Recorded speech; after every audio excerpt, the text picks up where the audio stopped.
Hola, bienvenidos, feliz arranque de semana. Esto es Consenso, estamos en vivo hasta las 13 horas en la pantalla de TV. Bueno, con un domingo post-elecciones empezó este año legislativo de elecciones de recambio de senadores, diputados, así que les vamos a estar contando en distintas provincias.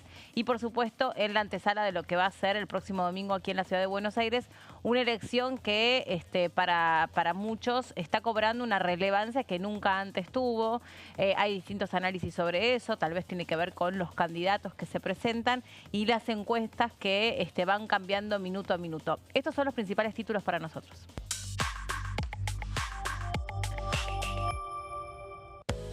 Elecciones legislativas. La Libertad Avanza sorprendió en Salta, celebró también en Chaco y en Jujuy. Ahí estamos viendo las imágenes de lo que fue este domingo de elecciones, que para el gobierno, para el Poder Ejecutivo, hay motivos de sobra para celebrar. En tanto, en la provincia de San Luis también hubo elecciones. Allí hubo una imposición del 53% del Frente Ahora San Luis, encabezado por Claudio Poggi, que es este hombre que están viendo en imágenes. En un ratito les contamos. Lo que también, en todo caso, sorprende o deja como un sinsabor es la falta de participación o de interés en la ciudadanía para estar eligiendo a las personas que integrarán las distintas legislaturas, ¿no? Bueno, y nos metemos en la agenda para esta semana. Mañana, a partir de las 13 horas, va a haber una reunión conjunta de la Comisión de Previsión Social, Presupuesto y Hacienda, y esto tiene que ver con un pedido de aumento extraordinario para los jubilados. En un ratito, Gonza trae los detalles de este tema.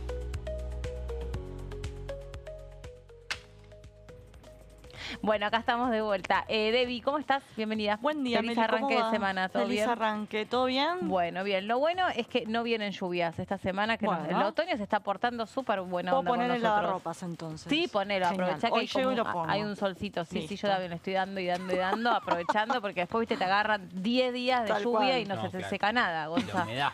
¿Cómo andas, Meli? Bien, ¿y vos? Bien, contento que se fue la humedad. Sí, es verdad. Vamos a celebrar. Sí, algo ¿No? hay que celebrar. Y sí. Algo hay que celebrar. Estabas contando algo muy gracioso que te contaban temprano en la provincia de Salta respecto de, bueno, estábamos analizando las elecciones o lo que dejaron estas elecciones, que, claro, hay poca gente que fue a votar, Si la querés, verdad. primero te tiro el dato y después lo completamos con Dale, lo que sí, dice. Para Pablo información. Salinas, síganlo en Twitter, que tira datos muy buenos. ¿Quién? Pablo Salinas, politólogo.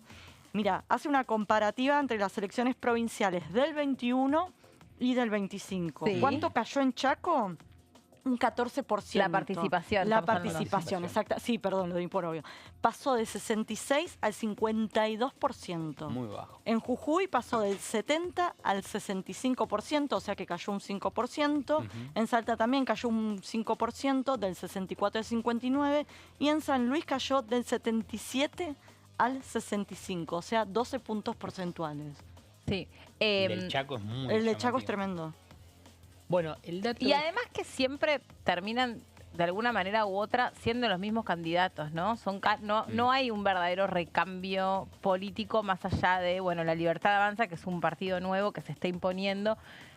Y ahí sí trae caras que son absolutamente nuevas. Pero el resto es medio como que es todo lo mismo.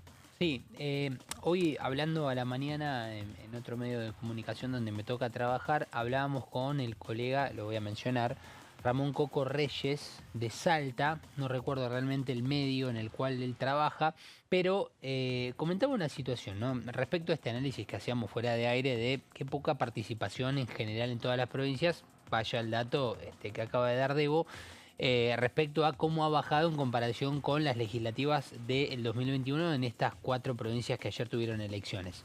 Claro, el colega salteño me comentaba, allá no es como en las, y pasa en muchas provincias, como en las elecciones nacionales, que el boleto de colectivo es gratuito. Uno pasa, va a votar, utiliza el servicio de transporte público y va a votar. Bueno, allá te lo cobran, claro. No ir a votar es una multa de 500 pesos en Salta. Y el boleto para trasladarte a votar sale 800. Claro. Hay una diferencia de 300 pesos en contra del votante que tiene que se ir justamente moviliza. a movilizarse y a votar. Es decir, si lo piensan desde el hecho de ¿qué hago? ¿Gano o pierdo? Porque tenés que ir y volver. Son 1.600 en realidad, sí. no son 800. Ir y volver. Después las ganas que tienen en una legislativa. Y después es el interés en cuanto a la información de qué está yendo a votar. Para mí ¿no? es lo último, es lo que más pesa de todo. Es en cuanto yo como ciudadano siento que efectivamente al participar en legislativas estoy definiendo el entramado de las leyes o las políticas que van a afectar mi vida cotidiana. Creo que no hay una lectura, tal vez porque no tenemos la suficiente educación cívica o porque no se alcanza a difundir correctamente qué relación hay entre esta persona que va a votar, qué piensa, ¿no? Porque más allá de las propuestas, o qué piensa sobre cuáles son los problemas de los salteños, los que viven en San Luis, en Chaco, cuáles son esos problemas, cómo los resolverían, por dónde, con qué ideología. Digo, más allá de la cosa de tal representa tal o tal viene del riñón de no sé cuánto, es quién es, cómo piensa y cómo cree que se resuelven los problemas de nuestra vida cotidiana, que para eso son los legisladores. Están para subsanar nuestros problemas y para hacernos más fácil la vida. Sí, porque uno piensa en el 2001, el enojo que había y demás se trasladó al voto bronca. Pero ahora es como, primero se eligió a Milei, un outsider y demás, porque la política claramente no estaba resolviendo los problemas. Y ahora pasamos a este nivel de apatía que es todo un desafío para los dirigentes de cómo convocar a los votantes y de ofrecerles algo para, digamos, que uno tenga ganas de ir y gastar los 1.600 pesos para ir a votar porque cree que define algo. Sí, y vos fíjate también que gran parte de todo esto que termina sucediendo en las elecciones, más allá de que, insisto, para el Libertad Avanza fue un gran domingo de elecciones, esto es algo que se discutió cuando se analizaba si había o no había que ir a las PASO y qué significa estas instancias de participación ciudadana, si terminan sirviéndole más a los partidos políticos como encuestas a cielo abierto a nivel nacional, porque me parece que también se está mirando un poco estas elecciones provinciales. No sé, acá habría que preguntarle más a un analista político, ¿no? Pero porque vienen midiendo distintos candidatos y demás, pero si estas elecciones provinciales luego se va a traducir en cómo es el devenir o cuál es el devenir de la Libertad Avanza a nivel nacional o a nivel Poder Ejecutivo, si tiene que ver con aceptación de las políticas públicas o no, o si las agendas de las provincias son ajenas a cosas que se resuelven a nivel macro, si en Salta o en Chaco están pensando en el acuerdo con el Fondo Monetario Internacional, por decir una cosa, o no.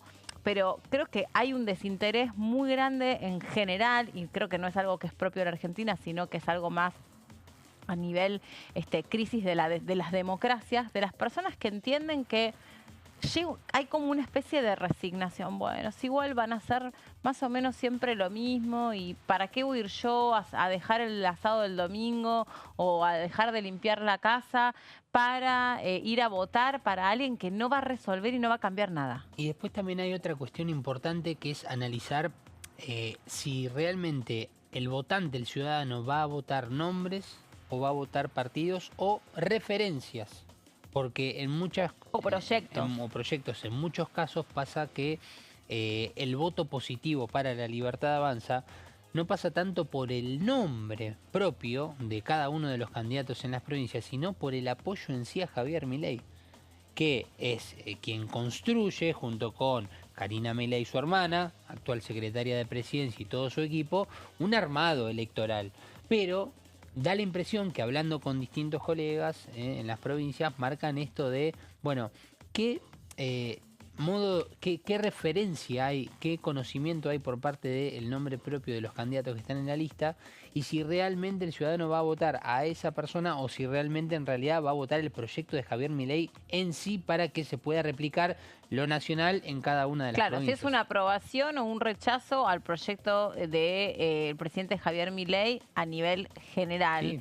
Y si estas son como pequeñas encuestas que funcionan en el interior del país. No lo sé. No lo sé. Que es muy positivo eso, la imagen de Javier Milei como referencia a la hora de poner que penetró en provincias voto, donde no tenía gobernadores, obviamente.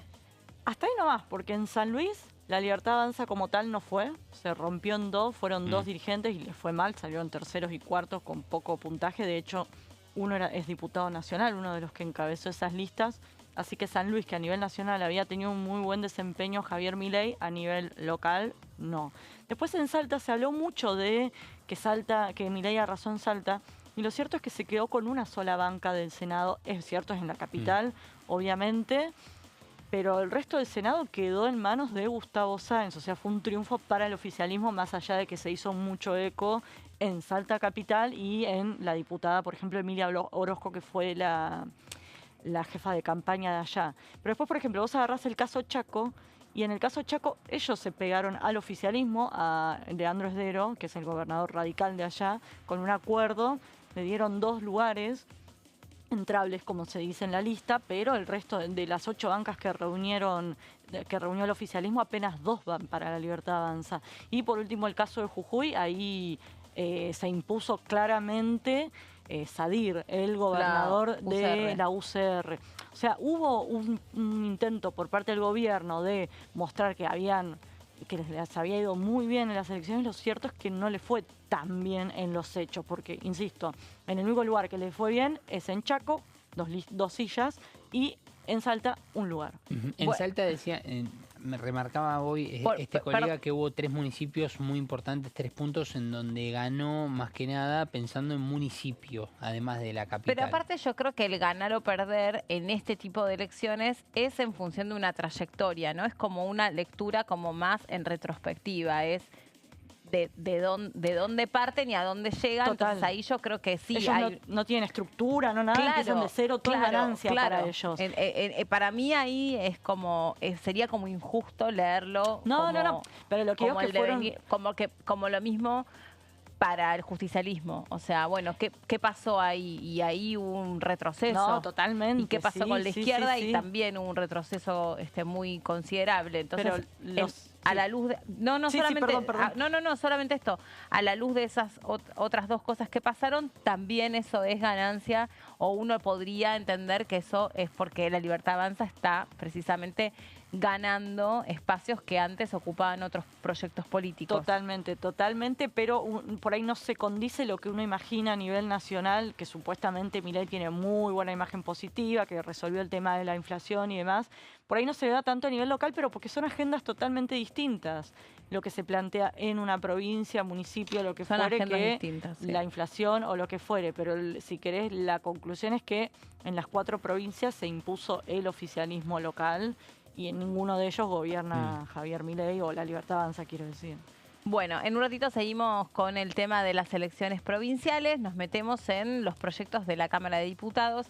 Hay uno en particular que trae Debbie, que es de Agos Carreño, que no es nuevo en el sentido de que en distintas discusiones que se han dado en el Congreso, algunos diputados oportunamente se han preguntado si hay que ir hacia una regulación del lobby, ¿no? Lo que se conoce como el lobby, que son las presiones que determinados sectores pueden ejercer sobre los diputados o sobre los legisladores en favor o en contra de la aprobación de una ley, y eso tiene que ver con los intereses que persiguen cada uno de esos sectores. Esto se vio, por ejemplo, en la ley de etiquetado frontal, entre otros. En la ley de alquileres también se ha visto claramente cómo algunos sectores presionaban en algún sentido u otro. Bueno, en otros países del mundo, Debbie, existen está regulado el lobby, hay que, digamos, es un trabajo ser lobista. Totalmente, sí. Y en otros países como no está regulado, y es lo que se pregunta Carreño. Exactamente, y se vio sobre todo el impulso, si querés, que toma Óscar Agos Carreño, diputado de Encuentro Federal. Lo vas a conocer ahora, que es cierto, vos ponías ejemplo de la ley de etiquetado y de alquileres, como los distintos sectores vinieron al Congreso y se reunieron con diputados o senadores para frenar, modificar o lo que fuera la ley, pero él toma como puntapié otro proyecto de ley. ¿Qué es lo que propone Óscar Agos Carreño?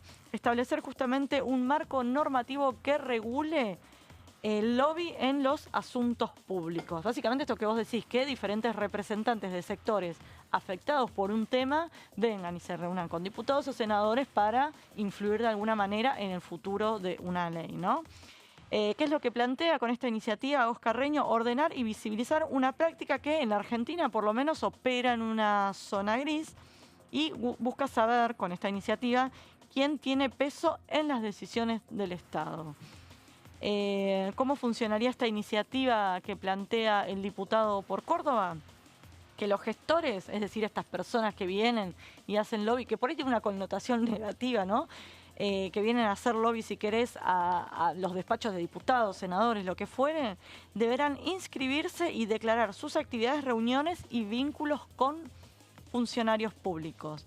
Y al mismo tiempo los funcionarios deberán reportar sus encuentros con lobistas, incluso por redes sociales. No sé si te empieza a sonar un poco. Sí, Libra. ¿Qué es lo que busca también esta iniciativa? Crear un registro nacional de gestión de intereses de carácter público, digital y obligatorio.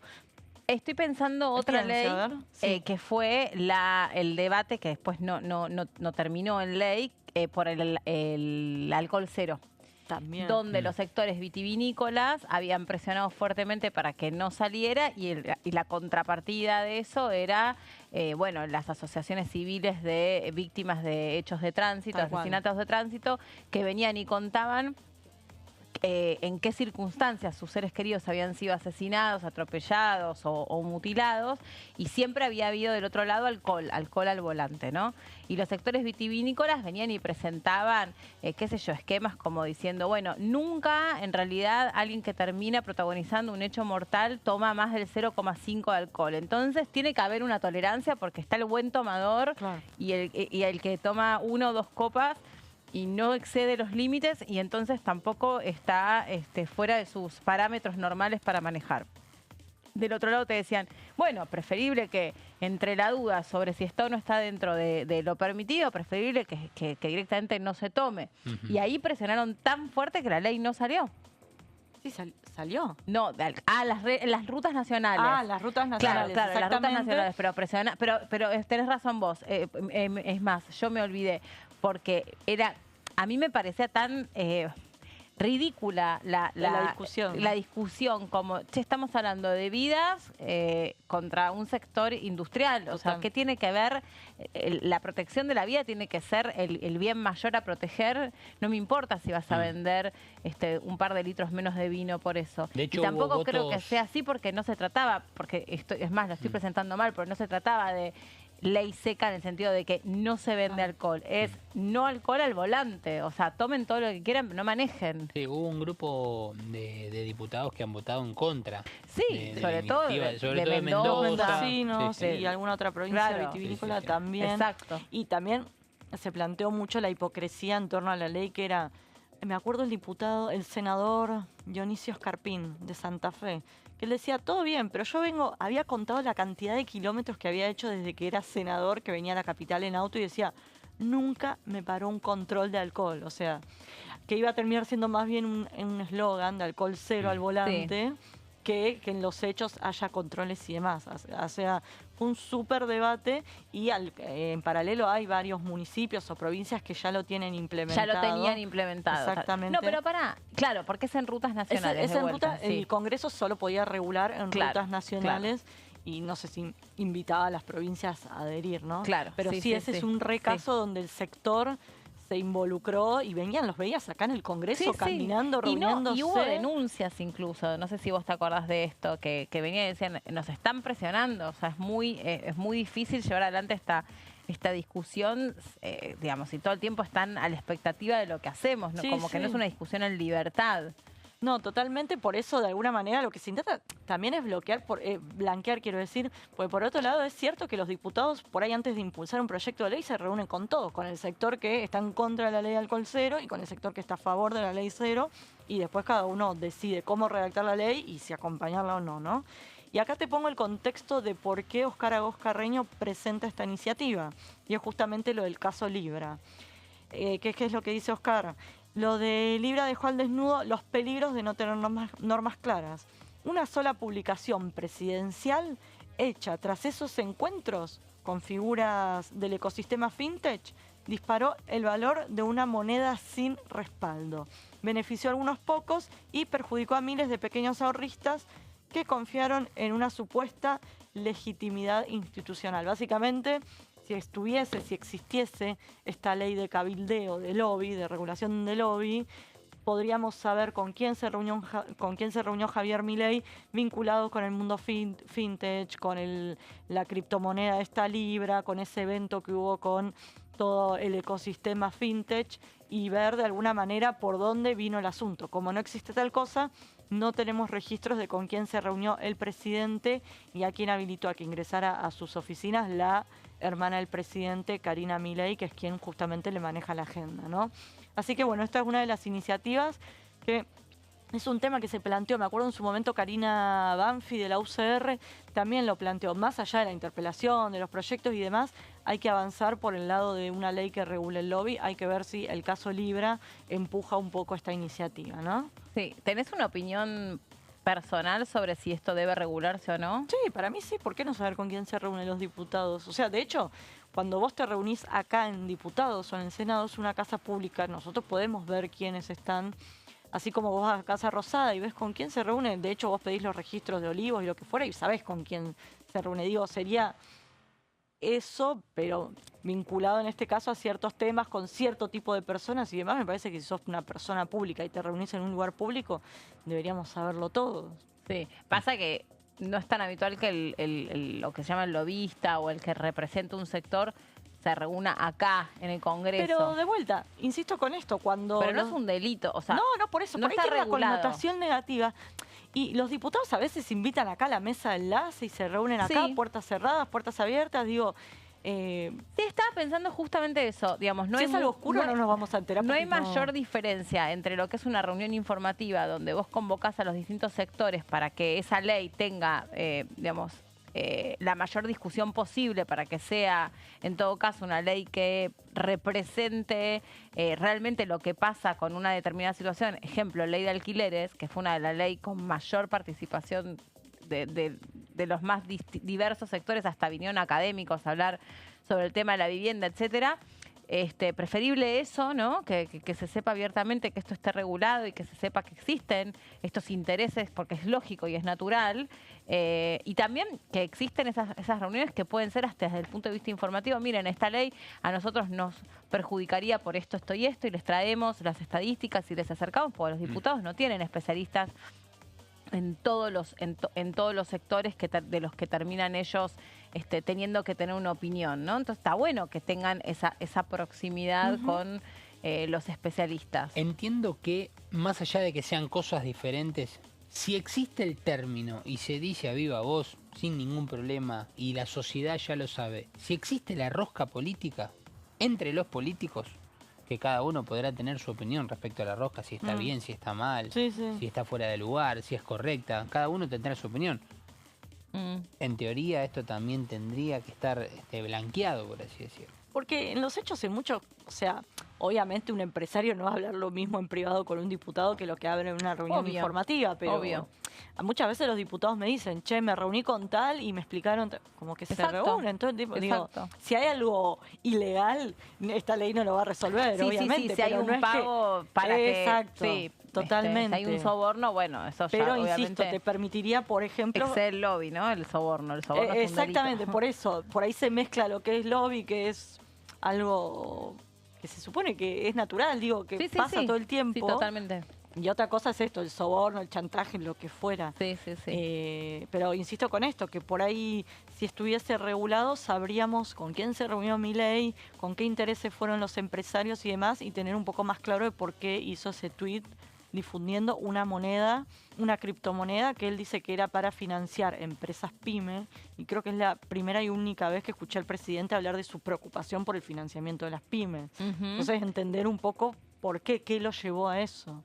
Tenemos que hacer una pausa y en un ratito les contamos además cómo sigue, cómo se arma esta semana, que empieza a marchar hoy, a donde ya para el día de mañana hay un montón de actividad acá prevista en el Congreso. Ya seguimos con esto, pero hacemos una pausa cortita, ya venimos.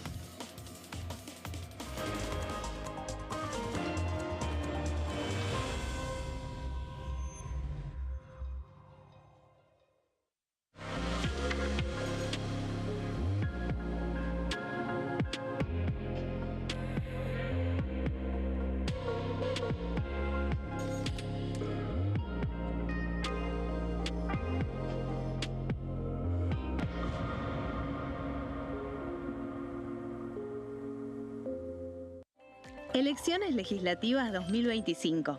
Lo que necesitas saber.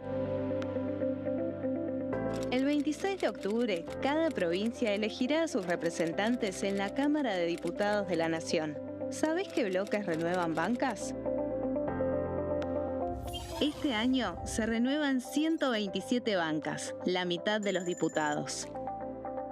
Unión por la Patria renueva 46 bancas. El Bloque de la Libertad Avanza renueva 8 bancas. El Bloque del PRO renueva 21 bancas. La Unión Cívica Radical renueva 11 bancas. Encuentro Federal renueva 7 bancas. Democracia para Siempre renueva 9 bancas. El Bloque del Frente de Izquierda renueva 4 bancas. Coalición Cívica renueva 4 bancas. Otros bloques renuevan 17 bancas. Elegí a tus representantes, tu voto, tu voz, tu futuro. Para más información, ingresá en www.argentina.gov.ar/elecciones-medio 2025.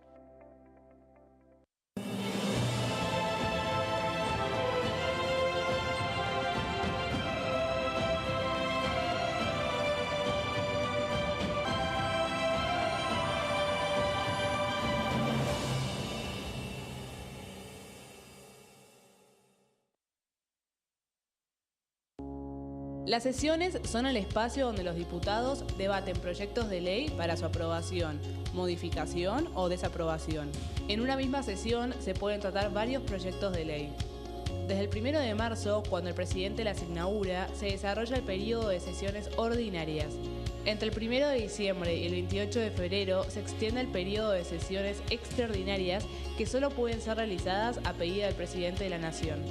En el recinto, el bloque oficialista se dispone a la derecha del presidente de la Cámara, el bloque opositor mayoritario a la izquierda y en el centro los bloques con menos cantidad de integrantes. En el tratamiento, en general, los diputados tienen 7 minutos y los jefes de bloque entre 20 y 12 minutos conforme al número de legisladores que representen. La sesión es dirigida por el presidente de la Cámara de Diputados, que administra el uso de la palabra y las distintas instancias del funcionamiento. A la izquierda del presidente está el secretario administrativo, a la derecha el secretario parlamentario y debajo de él están los taquígrafos, que registran cada uno de los testimonios.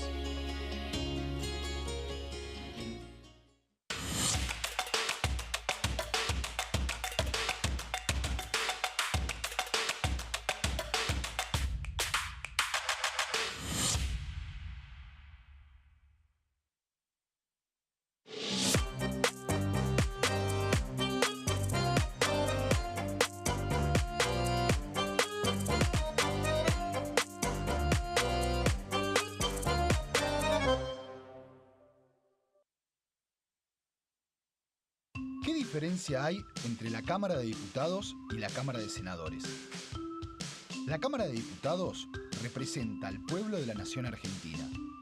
Esto significa que las provincias más grandes y con mayor cantidad de habitantes tienen muchos más diputados que las provincias más pequeñas. La manera de establecer las cantidades es proporcional. La Cámara de Senadores representa a las provincias. Cada provincia envía 3 senadores al Congreso Nacional. El total de senadores es 72, dado que las provincias argentinas son 24. Este es un número fijo.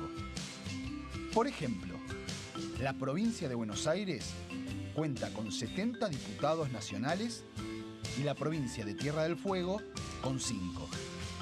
Pero tanto la provincia de Buenos Aires como la de Tierra del Fuego cuentan con 3 representantes cada una en el Senado de la Nación. Cada 2 años, el Congreso Nacional renueva la mitad de sus diputados y 1/3 de sus senadores nacionales.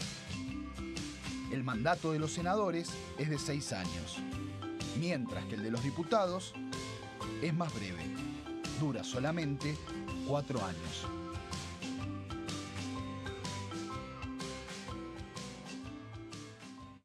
Dengue, Zika y chikungunya. Presta atención a estos síntomas. Si tenés fiebre alta, 38 o más, de 2 a 7 días de duración y dolor de cabeza, en especial detrás de los ojos, muscular y de las articulaciones, diarrea, dolor abdominal, náuseas y o vómitos, malestar general, cansancio, decaimiento, erupción en la piel, sangrado en nariz, encías u otras partes del cuerpo, no te automediques. Toma mucho líquido, usa repelente y acércate a un centro de salud.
Bueno, mañana empieza la discusión en distintas comisiones, empieza a activarse la agenda aquí en la Cámara de Diputados, en una semana donde obviamente, como les contábamos antes, está atravesada por los resultados de las elecciones y por lo que puede pasar el próximo domingo, porque muchas de las caras que se candidatean son de acá, de esta casa, del Congreso. Mañana hay un debate conjunto, Gonza, de las comisiones que tanto de Previsión Social como de Presupuesto y Hacienda tratan de atender el tema jubilados. Los jubilados todos los miércoles se vienen expresando, vienen contando que vienen perdiendo poder de compra, que sus jubilaciones son muy magras, que no alcanzan para cubrir las necesidades básicas. La canasta básica del jubilado está estimada en 1.200.000 pesos y el 80% de los jubilados cobra alrededor de 300.000 pesos. Exactamente, Meli. Y habrá varios proyectos, varias iniciativas que van por diferentes lados. En algunos, bueno, a lo que se apunta es a llegar por lo menos a prorrogar lo que actualmente conocemos como la moratoria para la jubilación. Para quienes no lo saben, ¿qué significa esto? Bueno, que una persona que no llega a tener los 30 años de aporte, llega a los 60 años siendo mujer y a los 65 siendo hombre y tiene que jubilarse, se encuentra con una situación de, bueno, yo tengo 20, tengo 15, tengo 25 años de aporte, no 30, bueno, ese diferencial entre los años que tenga como aportante y los 30, esa diferencia la puede ir pagando mientras cobra la jubilación con el descuento requerido que tiene que hacerle para justamente poder saldar esa deuda que tiene con el Estado Nacional en símbolo de justamente aportante. Y en este sentido hay varias iniciativas, recordemos que se vienen haciendo estas reuniones de modo informativo para tratar de empezar a meter sobre la mesa el tema y sobre todo, entiendo, para de alguna manera darle un signo desde aquí, desde el Congreso, al Gobierno Nacional, de que se necesita una respuesta concreta. Pero algunas otras iniciativas ya plantean directamente empezar a tratar de saldar lo que entienden una pérdida en cuanto a lo que significó exactamente el número de la inflación de estos últimos meses, año y medio, incluyendo algunos meses de la gestión de Alberto Fernández, de poder generar un incremento dentro de lo que es la jubilación. Una de las iniciativas que les traje es una de las tantas que hay para mañana, porque la verdad, Meli, hablar de todo el temario de mañana tendríamos que hacer 2 programas completos. Sí, son como 21, una cosa así, muchísimas. Son muchísimos. Y el bloque de Unión por la Patria, que tiene una de las representaciones en la banca de Julia Estrada, que ha presentado una iniciativa junto con 14 miembros del bloque de Unión por la Patria. Ha presentado una iniciativa que vamos a repasar, si les parecen placas, para que entendamos un poquito más. Inclusive lleva la firma de Germán Martínez, el presidente del bloque de Unión por la Patria.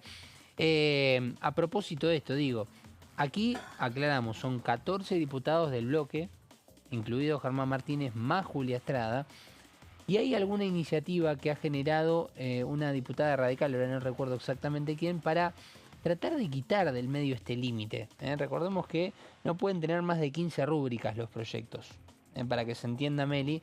Lo que interpretan algunos diputados es que a veces sería bueno tratar de excederse de estos 15 votos, estas 15 firmas que se plantean en cada uno de los proyectos como tope máximo, para que haya mayores consensos. Inclusive hoy en día, no recuerdo exactamente cuántos bloques, interbloques, 25. monobloques tenemos, pero tenemos 25. Si hoy se quisiera formalizar, por ejemplo, una iniciativa con la firma de por lo menos un integrante de todos los bloques, no podrían. Dato en el medio, ¿no? Como para aportar que hay iniciativas pensantes en este sentido. Lo cierto es que, por ejemplo, esta iniciativa posiblemente haya tenido, por ejemplo, el aporte de todos los integrantes del bloque de Unión por la Patria, cosa que no se puede por la actual restricción que se tiene bajo el reglamento. Dicho esto, vamos a empezar a repasar de qué se trata esta iniciativa del bloque de Unión por la Patria. ¿Daña Tabela no fue? Me parece que sí, estás en lo correcto. Por eso decía, una diputada radical, en este caso del bloque Democracia para Siempre. Correcto, Debo. Aumento del 15%. Es lo que está planteando este grupo de diputados de Unión por la Patria en jubilaciones y en pensiones que reciben cada uno de los jubilados, abonadas por el ANSES según el artículo 32 de la ley 24.241, que recordemos fue modificada por el decreto presidencial, y vamos a ver de qué se trata justamente este artículo 32. Bueno, básicamente lo que dice es que el régimen previsional público, tema de debate justamente en estas comisiones, tiene una movilidad de manera anual, y que esto, ¿qué lo determina? La ley de presupuesto. Y acá empieza el problema. Imagínense, si el régimen previsional público tiene una movilidad anual y esa movilidad depende del presupuesto que se hace anualmente, recordemos que actualmente estamos con un presupuesto del año 2023, que se fabricó, o por lo menos se calculó en el 2022. Es decir, es un tema bastante complejo, y por eso el gobierno nacional ha decidido, más en el comienzo de su gestión, incluir, por ejemplo, un aumento con este bono de 70.000 pesos que fue reafirmado, pero que por ahora no tiene ningún incremento, no tiene ningún aumento este bono. Entonces, lo que sucede es que está quedando un tanto atrasado, ¿no? El haber jubilatorio, pensando también en todos los descuentos que se le realiza, ¿no? Cuando uno ve el ticket de la jubilación mínima, la verdad, es un tanto complicado. El aumento que solicita, por lo menos en este proyecto, tanto Julia Estrada como sus compañeros de bloque, dice que sería aplicado al mes siguiente automáticamente de lo que implicaría la sanción de esta ley, y que quedaría fijo, incorporado al haber mensual, ¿sí? Es decir, lo que buscan con esta iniciativa es que este 15% de aumento ya quede no solamente para lo que significó, y así lo entienden desde el bloque de Unión por la Patria, la pérdida en cuanto al haber jubilatorio, sino además para poder empezar a solventar a futuro también lo que signifique el haber jubilatorio. Y después, para repasar, bueno, vamos a ir a dos frases que, bueno, las trajimos a la mesa básicamente a través de lo que significa la primera estampa, la primera firma, que es de Julia Estrada, pero en realidad es de todo el bloque de Unión por la Patria. ¿Qué busca en sí, en los fundamentos, lo que explica? Es la recuperación del poder adquisitivo correspondiente, y puntualmente aclara, al trimestre septiembre-noviembre, ¿sí? Es decir, septiembre-octubre-noviembre del año 2023. Y en otra de las declaraciones vemos que dentro de los fundamentos de este proyecto dice: en 2024 las jubilaciones y pensiones contributivas explicaron un 19,2% del total de ajuste del gasto. Bueno, esta será, Meli, una de las tantas iniciativas que mañana tendremos en esta Comisión de Previsión Social, que va a tener nuevamente una jornada bastante ardua, sobre todo pensando en que, y Debo me puede dar la derecha en esto, mañana tienen la intención muchos diputados de firmar dictámenes. Pasa que no es que tienen la intención, sino que deben firmar dictamen porque Por el emplazamiento. Exactamente, se pospuso una semana por lo de la muerte del Papa, que se frenó toda la actividad, y sí o sí mañana deberían firmar dictamen. Bueno. Claro, está retrasado una semana. Sí, se corrió todo el calendario, pero claro, bueno, tienen que hacerlo. Exactamente. Bueno, aclarábamos dentro de los firmantes, Germán Martínez, el presidente del bloque, Carlos Heller, por ejemplo, también es otra de los diputados que ha firmado este proyecto, recordemos, vinculado al tema previsional, alguien que es quien siempre toma un poco las riendas dentro del bloque de Unión por la Patria a la hora de hablar de cuestiones presupuestarias. Recordemos, ha sido presidente de la Comisión de Presupuesto y Hacienda en el gobierno de Alberto Fernández aquí en la Cámara de Diputados, y que suele ser muy explicativo en este sentido, y para lo que significa la aclaración de todo este tipo de iniciativas, ha puesto la firma un hombre tan importante a la hora de este tipo de cuestiones dentro del bloque de Unión por la Patria. Es una de las tantas iniciativas. Me parece que el clima irá mucho más concentrado a lo que significa el hecho de poder darle una prórroga a la moratoria previsional, que es el tema, me parece, central dentro de toda esta cuestión de los jubilados. Tenemos la palabra de Carlos Heller, justamente, Gonza, ya que lo citabas, bueno, dando su opinión sobre este proyecto de ley sobre la situación de los jubilados. Ustedes saben, porque siguen la actividad parlamentaria con regularidad, que esto es lo que va a haber el martes que viene, la culminación de uno de los dos emplazamientos que el Pleno, es decir, que la Cámara le impuso en particular a la Comisión de Presupuestos, que por vía de la actitud de su presidente no convocaba para tratar los temas de discapacidad que se dictaminaron la semana pasada, y los temas del régimen previsional que están para ser dictaminados la semana que viene. Esto está en el marco, insisto, de emplazamientos. Veremos qué actitud tiene aquí también el oficialismo, porque ustedes vieron que en el tratamiento del tema discapacidad no concurrieron. Al plenario de comisiones que aprobó un dictamen de mayoría y 3 dictámenes de minoría, creo, los diputados y diputadas de La Libertad Avanza no concurrieron, y tampoco concurrió el presidente de la Comisión de Presupuestos. Así que veremos si en este emplazamiento que culmina en la semana que viene, el martes que viene, tenemos la presencia de todos los que integran las distintas comisiones. Y bueno, nosotros vamos a ir allí con efectivamente proyectos que tienen que ver con varias cosas. Una es la que ustedes estaban hablando, la actualización del famoso bono, que efectivamente implica una pérdida de poder adquisitivo de los jubilados, que resulta obvio. Yo escucho a los representantes del oficialismo decir que las jubilaciones han mejorado en términos reales, y con solo mirar que el bono se mantiene en 70.000 pesos hace más de un año, queda absolutamente claro el deterioro que tienen las jubilaciones.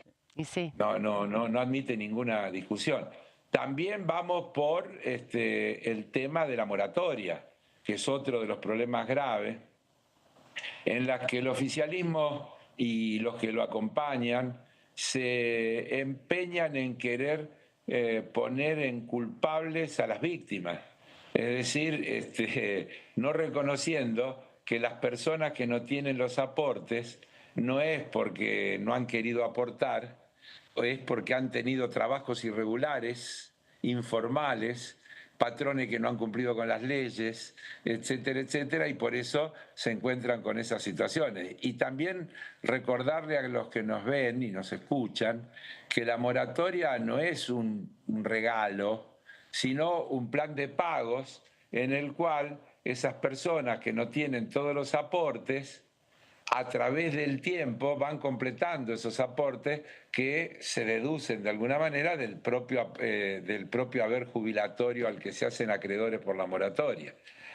Esto es un tema de justicia elemental y además hay que pensarlo hacia el futuro. Si seguimos viviendo en un país que reconoce que hay un 40 y pico, 50% de trabajadores informales, ¿qué se va a hacer con toda esa gente cuando llegue a la edad de jubilarse si no tiene la posibilidad de algún mecanismo que el sector público le brinde para poder tener un mínimo ingreso que le permita también una vida mínimamente digna? Porque eso es lo que estamos hablando. Bueno, ahí el diputado Heller en su resumen también hace mención a lo que el Poder Ejecutivo viene diciendo respecto del poder de compra de las jubilaciones o que han ganado las jubilaciones, sobre todo comparándola en ingresos en dólares. El tema es que los propios jubilados, cuando vos espontáneamente los miércoles los entrevistás, les pones el micrófono, ellos cuentan que en su gran mayoría son jubilados debajo de la línea de la pobreza, que sí o sí necesitan de la ayuda de algún familiar para poder cubrir sus necesidades. Muchos de los jubilados están jubilados y además procuran hacer alguna changa dentro de lo que es el trabajo informal para poder cubrir alguna cosa más. El defensor de la tercera edad refiere que incluso ese 1.200.000 pesos que le da valor a la canasta básica del jubilado está retrasada, que los jubilados debieran en su gran mayoría tener cobertura para más medicamentos de los que terminan teniendo, que van a la farmacia y piden solo aquellos medicamentos que pueden comprar sin importar si realmente están o no están atendiendo todos los males que los afecta, porque si tienen, por ejemplo, que tomar 10 remedios, muchos de ellos van a la farmacia o al farmacéutico y le dicen, mira, dame 5 porque no me puedo llevar 10. Y lo que ahí, o jubilados que no comen carne, o jubilados que no, digamos, tratan de salir lo menos posible de la casa para no generar ningún gasto. O sea, es muy, muy delicada la situación a la que se ha llegado. Creo que es obvio que no es una responsabilidad exclusiva de esta fórmula jubilatoria o de este gobierno. Creo que es algo que tristemente se ha venido deteriorando, ¿no? Como los ingresos de muchos, sí, de los pero general, en un sector de mucha vulnerabilidad, ¿no? Los jubilados vienen siendo un sector vulnerable y olvidados desde hace mucho tiempo y sin poder de representación. Ese es el tema, que no tienen gremios, no tienen, qué sé yo, las universidades, que son una estructura importante, lo vimos cuando salieron a la calle. Eso no pasa con los jubilados y lo cierto es que las jubilaciones representan cerca del 50% del presupuesto. Entonces ahí fue donde se produjo, junto con la obra pública, el principal ajuste. Por eso cuando el presidente dice, sí, logré un ajuste de no sé cuánto, sí, lo lograste, pero ¿a costa de quién? De los jubilados y de la obra pública. Pero bueno, claro. Lo cierto es que esto se produce también en medio de las manifestaciones que vemos todos los miércoles acá a la vuelta del Congreso, lo cual también de alguna manera le está poniendo presión al asunto, pero no alcanza. Y no olvidemos que fue uno de los 2 vetos presidenciales que vimos el año pasado. Uno tuvo que ver con universidades y el otro, que es el que vio nacer a los 87 héroes y a los radicales con peluca, fue justamente el veto a las actualizaciones de los saberes. Vos te acordarás con detalle seguro, Meli y Debo, no estábamos hablando de un incremento tremendo para los jubilados. Creo que era algo así como 15.000 pesos que se le aumentó. Tengo el número de 13.000, pero no quiero ser inexacto. Que rondeaba los 15.000 pesos el aumento que se vetó. Rondaba los 15.000, pero se incorporaba el bono al ingreso. Sí. Y fijaba un aumento en base al IPC. Exactamente, le ponía al IPC y también le ponía un piso que era un poquito más de la canasta básica de un adulto, porque la de un adulto mayor es un poco más costosa. Y no era también la recuperación de los meses de enero y febrero. Exactamente, ese 8% que perdieron, que en su momento Vidal planteó devolvérselo en 12 cuotas, que fue muy cuestionada, pero ni siquiera se lo devolvió en 12 cuotas. Los jubilados, cuando se hizo el empalme, cuando se pasó de una fórmula a la otra, también se comieron ese 8%. O sea, si hay alguien que viene perdiendo en la Argentina, no es la casta, sino los jubilados, claramente. Sí, y además esto no es un relato, ¿no? Es realmente este ejercicio que si vos los miércoles, independientemente del aprovechamiento político, No, total, eso, que sí. algunos van y quieren hacerse de esta bandera, o algunos ahora los ves que salen del Congreso y forman parte de las marchas, pero cuando fueron gobierno tampoco les importó el Por deber. ejemplo, cuando gobernaba Alberto Fernández, la fórmula que se sancionó no incluía inflación. De hecho, ahora la justicia plantea que era inconstitucional esa Claro, fórmula, pero digo, claro. no se contempló cuando la inflación fue súper alta y la Claro. verdad que tampoco se hizo nada en ese momento. Bueno, sí, se incorporó el bono y demás, pero que siempre quedó a discreción del Poder Ejecutivo. Sí, y el bono también ahí te dicen que en esa pirámide previsional siempre el que gana un poquitito por arriba de la básica, pero un poquitito, Total. que pueden ser 20.000 pesos, se pierde incluso ese beneficio. Entonces es muy desigual, es muy inequitativo, y la verdad es que es preocupante porque en definitiva lo que el Poder Ejecutivo dice es que no puede acompañar, no es que no quisiera, yo creo que no es una cuestión de querer o no querer, es que no puede acompañar o permitir un proyecto de ley que ponga en riesgo el déficit cero. Está bien, pero si no quiere perder el déficit cero, que no diga que los jubilados ganan más en dólares.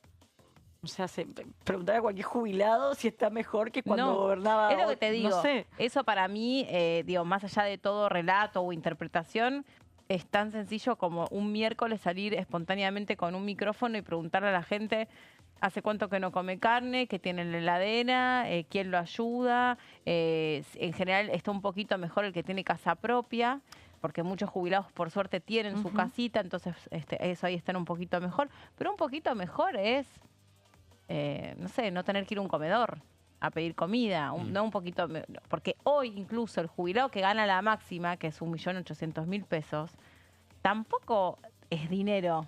No. El que gana la máxima, que antes era, bueno, una jubilación de máxima, la verdad es que estabas recontra tranquilo y podías tener una vida hasta irte de viaje o comprarte Sí, alguna consumir. cosa, cambiar el auto, qué sé yo. No. Para cualquier persona. Claro, pero antes la jubilación de privilegio o la jubilación más alta era una jubilación importante. Hoy 1.800.000 pesos no es una jubilación con la que un jubilado puede estar así, tirado panza arriba, tranquilo, o saliendo con los nietos o ayudando a algún familiar. Claro. No. No. O ahorrando. No, no. 1.800.000 pesos, no. Porque, digamos, todos los gastos han disparado. Y al jubilado le impacta muy fuertemente las tarifas y le impactan muy fuertemente los alimentos y los remedios.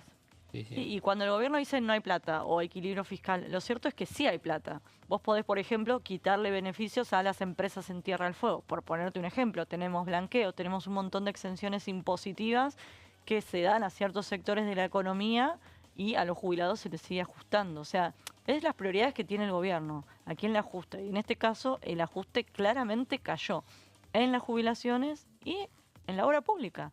De hecho, hubo proyectos, cuando se debatió la ley Bases, me acuerdo que fue Nicolás Mazzot, el bloque de Nicolás Mazzot, Encuentro Federal, que propuso que se revean todas las exenciones impositivas para ver a qué sectores seguir beneficiando con algunos beneficios, pero a otros quizás ir reviéndolos.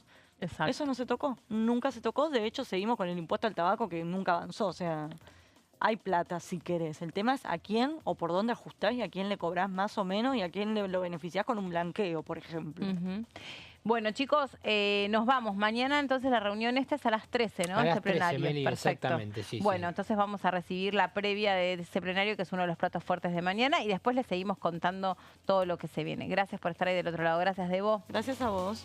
Gracias, Gonza. Mañana Gracias, nos vemos. Meli. Chau, hasta mañana.